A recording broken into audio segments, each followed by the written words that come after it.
శ్రీమాత్రే నమ. మార్గశిర శుక్ల పౌర్ణిమ దత్తాత్రేయ స్వామి జయంతి.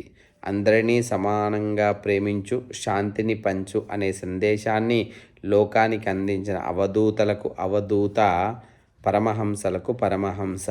అత్రి అనసూయ దంపతులకు తమ ముగ్గురి గుణాలతో కూడిన బిడ్డను ప్రసాదించారు. ఆ బిడ్డే దత్తాత్రేయ స్వామి.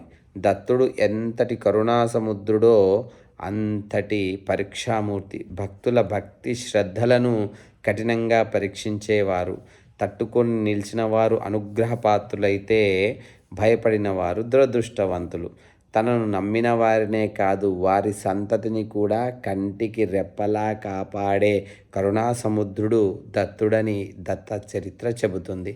అటువంటి దత్తాత్రేయ స్వామి అనుగ్రహం మనందరిపైన ఉండాలని కోరుకుంటూ, దిగంబర దిగంబర దత్తాత్రేయ దిగంబర, దిగంబర దిగంబర శ్రీపాదవల్లభ దిగంబర. జై గురుదత్త.